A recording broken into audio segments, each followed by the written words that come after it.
when astronauts go to space, they astronauts have a very different kind of mindset. Like they are so strong. When they go to space, darkness all around, no noise, nothing. How do they actually, keep their mind stable, calm, that yes, we are only dependent upon our training now because that's only gonna help us. Nobody else can help. So how can you say what's going in their mind and how do you train them for that? And it was there that I noticed that some people, you know, were having a more difficult time in the centrifuge, for example, than other people. Like, turns out women can take G-forces better for different reasons. And usually if you're smaller, it's easier to take G-forces. And I noticed that not everybody was experiencing the exact same physical stuff in their body in the same way. So I was having an easy time.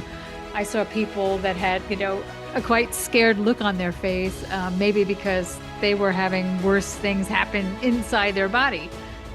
So they were fearful. And I thought, hey, is there any trainings out there to help people stay calm and not fearful while doing extreme environments? They also want to know what actually opportunities are available in this particular foundation. How are you actually reaching out to the girls and how can they grab these opportunities? A combination of hands-on experiences, being part of a community, mentorship, and we give STEM and leadership kind of education, all for free. Girls all over the world who are 14 to 19 years old can participate, and as little or as much as they want. So, hello everyone, welcome to Space Science Podcast Series 7. I am 𝒑𝒂𝒏𝒈 and I'm on a mission to connect youth and space enthusiasts with all the space scientists, astronauts, founders out there and learn what are other opportunities available in the space science field. So, today we have a very special guest with us, none other than Dr. Mindy Howard, ma'am. She is the CEO of Inner Space Training, as well as the most important thing is she is the CEO of 𝒂𝒐𝒂𝒍 Foundation, which is empowering a lot of girls to pursue their dream and to reach what they want in their life. As well as she is an astronaut trainer. So we have a lot of things to discuss with her. But first of all, I am glad to have her on this podcast. But I want to know, how do you feel to be on this podcast, ma'am? Oh, it's nice to be able to talk to your audience and the people in India and maybe in other places around the world. And if we can inspire some more people to get into space and STEM, I'm all for it. So thanks for inviting me. Thank you, ma'am. So if we start on with the podcast itself, I would love to ask you about 𝒂𝒐𝒂𝒍 Foundation. How did that idea actually came in your mind? Because when I was searching about what is this and when I was preparing for the podcast, I got to know a lot of stuff which is going on and that is so powerful. So how did it all started, ma'am? Well, it started out kind of a little bit randomly in the sense that I've always had a dream myself to get to space. I've always been passionate to get to space. I think throughout my career, I've had some ups and downs, and I had, little to no support from people, I think, for a very long time in this area. But I didn't intend to start a foundation, but it kind of fell in my lap, and I can give you a little story about that, which is that because I've been asked as a trainer to train people and go to space on flights that should have happened in the last few years, which didn't happen for several reasons, like the pandemic and other reasons. Um, Essentially, I got to be a bit of a well-known figure here in the Netherlands, and in fact, the Royal Dutch Mint knew that I could potentially be the first Dutch woman to go to space, because that's what I was getting known for by being when I was asked to go to space. And it was exciting because they said, we want to create a coin, which is the first Dutch woman to space coin. Are you up for that? And I was like, yes, but I don't know about this trip that I was going to be making again, because again, the pandemic was sort of just starting out. Things were not sure. So I said, you know what? Because I don't know when my start date is for flying to space, perhaps we can change the theme of the space to get to be the women to space coin, not just be the first Dutch woman to space, but in general, the women to space coin, because there's only 11% of all people who have been to space who are women. And there's a complete imbalance here.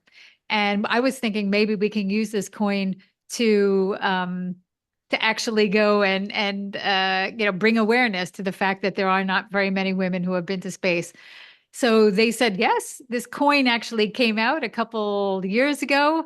I might have a copy somewhere here. I'll have a quick look as I'm talking to you. But then I have this coin, and then I thought, you know what? When life gives you a coin, what do? You start a charity to Yeah, try to get more girls to space, because I thought, I have the experience of trying to get to space myself. I know the obstacles that are in place because I've had those obstacles. Maybe I can help, other women and girls get to space through my own path. And that is how we actually started the charity. So kind of through the coin, and realizing like I actually have the experience to try to help others. And I thought, you know what, if I had all that Cosmic Girls would have had in terms of support, like a community and everything else we're doing, which we could talk about, it might not have taken so long for me to get to space. So I feel like I'm helping myself, the little Mindy who always wanted to go by being, yeah, helpful to others. wow. So And that's that's that's the so story. powerful. Yeah. The story behind this is mostly people didn't knew this, and I myself find it very empowering, very motivational, so that other people definitely will join you with this foundation and build it up more, much more. And ma'am, this Cosmic Girl Foundation itself, this Cosmic Girl, actually, how did this idea of cosmic, the name itself, how did Cosmic Girl come to you? Why not some other name? Why this name? And what does it particularly resembles with you or the girls you work with? Yeah, so I think we were trying to think about cool names, and I think I chose it initially because I wanted it to be something expansive that the girls could feel like connecting to the much bigger picture and getting girls to really dream big. So cosmic is like everything that's out there. It captures the spirit of curiosity and ambition and exploration, and it kind of symbolizes limitless potential, not just in space, but in life. So it reminds me, that girls and their abilities and their dreams are so vast, that they can kind of step into it. And I guess also the name reflects our global community of girls that support one another, creating a network Yeah. that's expansive as and interconnected as the cosmos is. So I kind of thought it was a pretty cool name. We thought about some other ones, but this was the one that kind of made it. Great. Yeah, that actually fits with the organization and the work you are doing with. So, as our viewers are mostly all around the world, and they also want to know what actually opportunities are available in this particular foundation. How are you actually reaching out to the girls, and how can they grab this opportunity? So, could you please give a light on that as well about the opportunities you give through this? Yeah. Sure. So we provide a combination of hands-on experiences, being part of a community, mentorship, and we give STEM and leadership kind of education, all for free.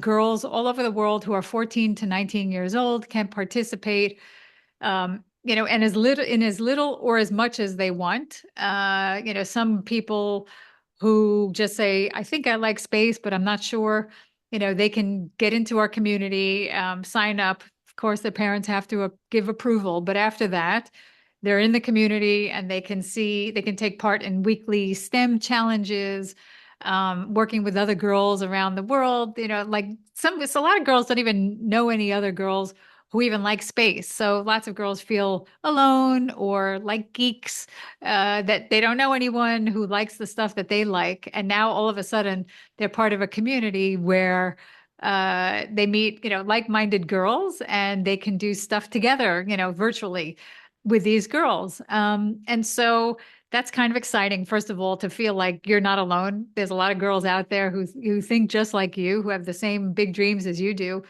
You're not a freak. You're super cool. And then, if girls want to, so if you just participate in our Cosmic Forum, you can uh, basically you sign up to these weekly challenges or not. You could just take, have conversations. Some people, are talking, and you can take part in the conversations. You could also, by being in the forum, get free webinars. So we have like this a day in the life webinar series where professional space women all over the world will give a webinar and say, okay, I'm a communications person in a space organization like SpaceX, or Blue Origin. This is what I do. And this is what a day in the life is of a communications person. That's what it looks like. So girls can say like, oh, okay, it's not only, aerospace engineering that I need to study in order to get into space. I can also do it via communications, or I can do Yeah. it some other way. So we give them opportunities to hear other women. And then we also have our Six Girls, Six Continents competition, which is at the moment it's closed, but we might be opening things up a little bit in 2026 to get a few more people. But it's essentially a chance to sign up to win world-class astronaut training for the six finalists, and for the winner, a trip to space. And typically, the girls who are in the finalists are girls who have participated in the forum, and who have done one of the program partners that we also have. So we have international STEM and leadership partners who give the girls access to free training or free analog astronaut training, or whatever they're offering. So a girl from India could sign up for um, a program partner in South America if it seems interesting to them, because it's all virtual. The only thing they have to do is realize the time difference might not always be convenient, but they get access to all of this stuff, and start to realize like, oh yeah, I kind of like this stuff. It's fun, and yeah, it's a way to kind of safely explore a potential passion or future for some young girls. Wow. You have mentioned so many things. I think I should note it down first for myself. Wow, ma'am. Actually, you are doing such a great, your organization is doing such a great work. So, as you said, 14 to 19, after the 19 age, are they allowed to, teach or do, how they are related then, except for Well, the, so that, yeah. yeah, so for right now, this first kind of group or cohort that's going through Cosmic Girls, because our competition has been delayed a bit. We are saying, for example, that if you turn 20, or you're not going to age out of the competition, you're not going to age out of the Cosmic Girls. You can stay a Cosmic Girl for life. So it's a community that we're hoping that will, build and grow. And you might start as a 14-year-old, but hopefully you'll still be in the community as you will get older, because maybe you will be giving one of the lectures to the next generation of and telling people what you do for a living and how it is to work in the space field. So it's building it starts with a young community, but I think it's meant to grow. And of course we also have people older than 19. We do not have men in the community, I have to say. We only have women, and girls and women at various ages, but we wanted to keep it, a safe environment for girls, so that girls can feel free to say whatever they want, and, express their feelings, and not, yeah. And so I think for a lot of girls, that's important to have that kind of safety. Yes, the foundation is also providing the care as well as empowering girls with the dream. And that's so powerful to listen from you. And yes, if like you set your mind to something, you had some dream for this cosmic girl to particularly achieve it. So if it is achieved in the future, or if it is achieving at present, how does the world, or how does the foundation will look like? Like if it is actually achieved what you actually wanted to. So if we succeed as a foundation, I think we're going to start to see a generation of women who are fully integrated in every level of space industry, from engineers to astronauts to mission leaders to astrophysicists and policymakers. The industry is going to be more diverse, more collaborative, more innovative.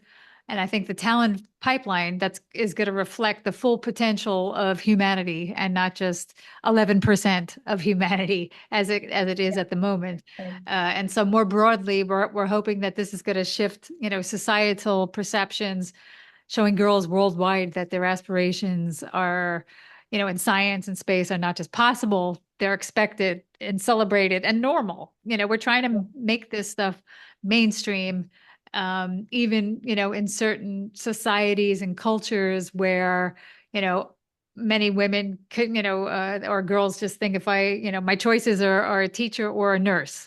Like if you can become an astronaut, and people start to see that that's normal for women to become astronauts, and you can do anything. So we're trying to really normalize big dreams for girls, and we will be able to see that back in the talent pipelines and the pipelines of not just the pipeline, but the actual workplace when they get to work. And getting up to all different levels and not just entry levels where typically women start, but they don't always advance too much.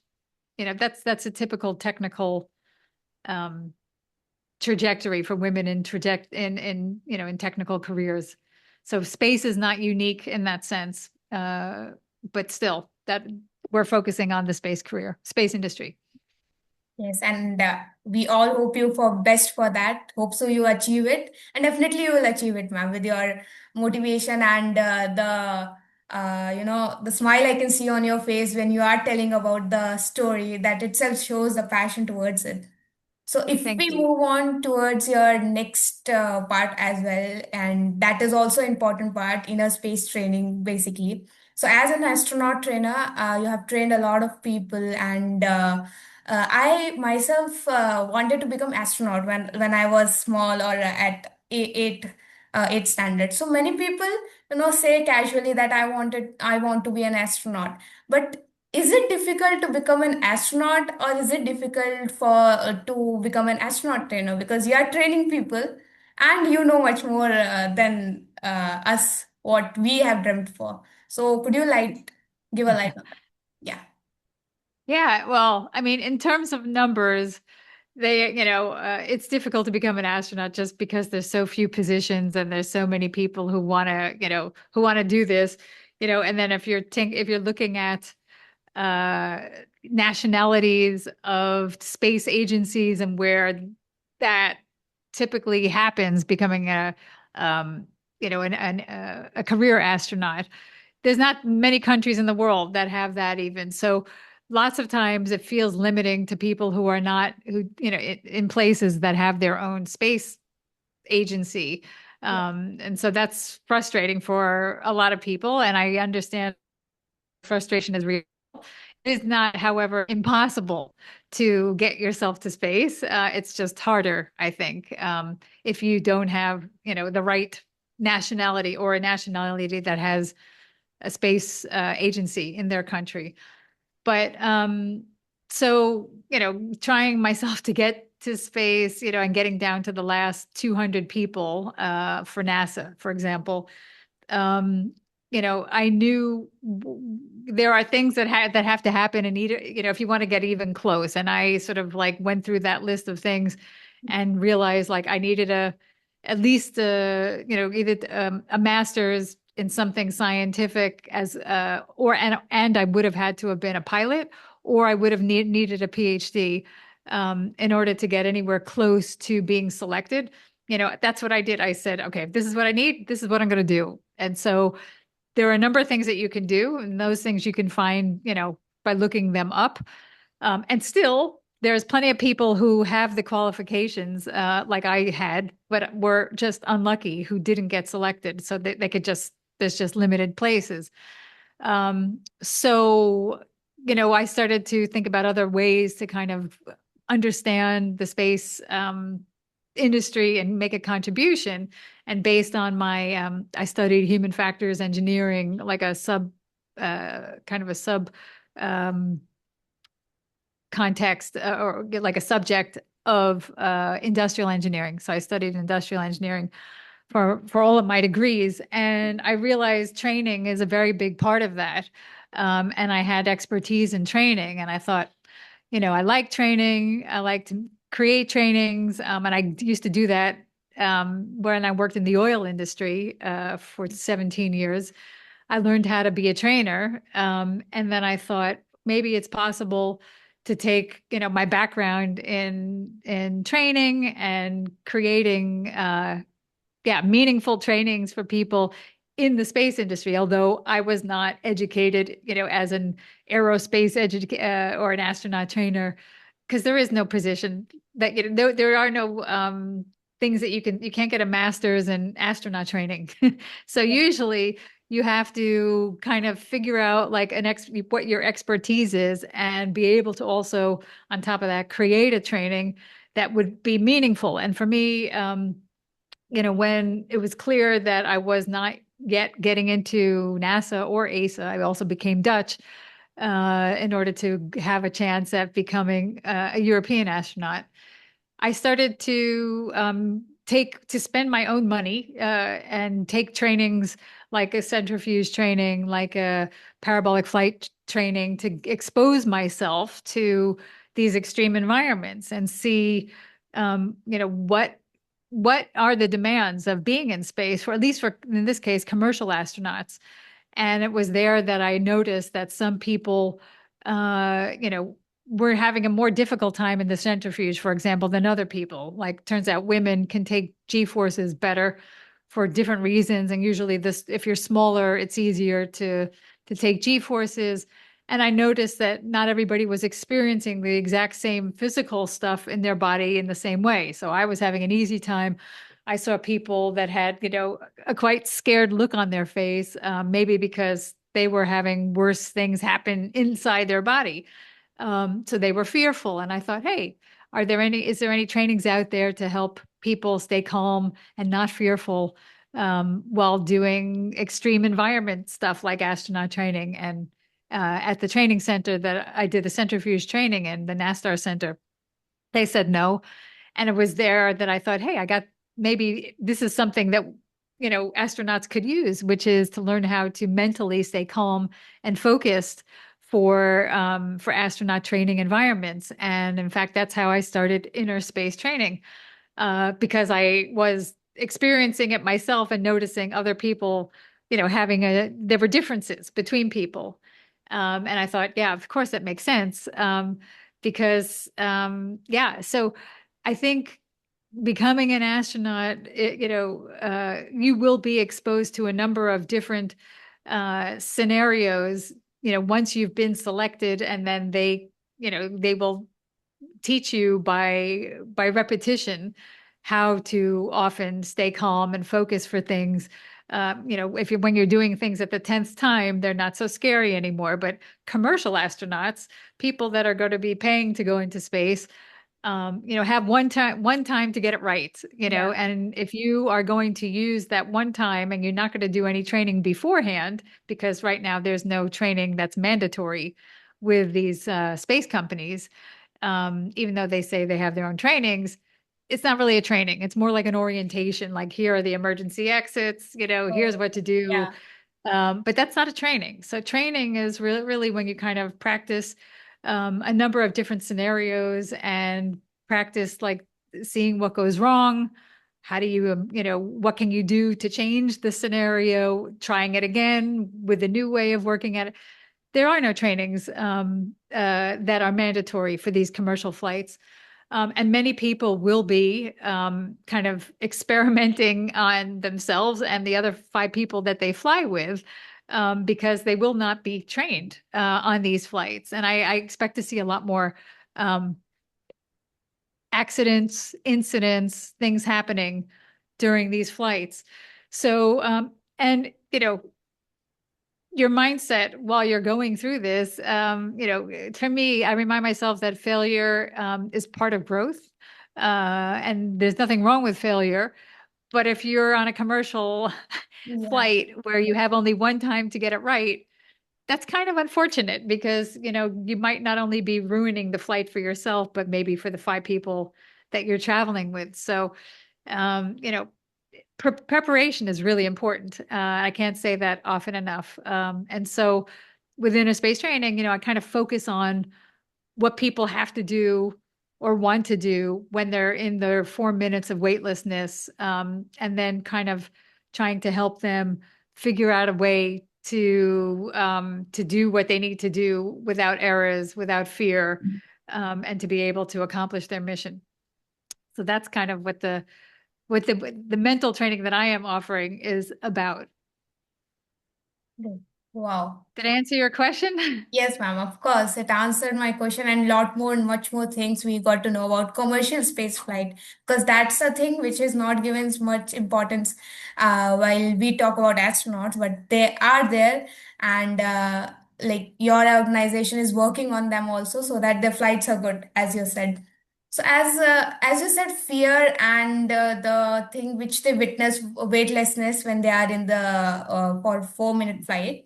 There is one more thing which I personally wanted to ask is that when astronauts go to space, they astronauts have a very different kind of mindset. Like they are so strong.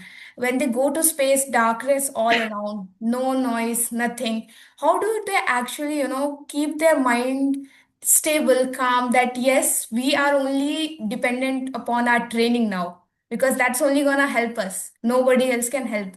So how can you say what's going in their mind and how do you train them for that? Yeah. I think there's you need to build up the confidence of individuals to feel like that they can kind of adapt to any kind of environment that life throws at them. So it's about kind of getting your own house in order, your own reactions in order, and you have to be aware of how are you reacting, and what you can do when you start to realize like, oh, I'm starting to feel fearful right now. Maybe that means I got to take some deep breaths. So you have to have an idea of the situation, um, what's happening, like we call that situational awareness, what's happening on your flight, what's happening, first of all, to the aircraft or to the spacecraft, to the people around you. There might be some people who are going to be, who are scared. And now you realize, like, I wasn't scared, but now thanks to this guy who's next to me, now I'm scared. Oh, So, you didn't plan for that. You planned for yourself, but you didn't plan for the impact of somebody on your flight, that's now doing something that's changing your situation. So you're trying to kind of get people to be able to bounce back so that even when stuff is happening that you're not anticipating, that you're thinking, this is not really what I planned for. I'm going to be okay. I'm going to be okay. And I'm going to improvise, right there. And it's going to be fine. But if you have kind of the mindset of, it has to go a certain way and it has to go this way, and it's not going that way for whatever reason, and you're going to try to keep forcing it to go in a particular way, but because of something that happened, it's going to be difficult to go in that way.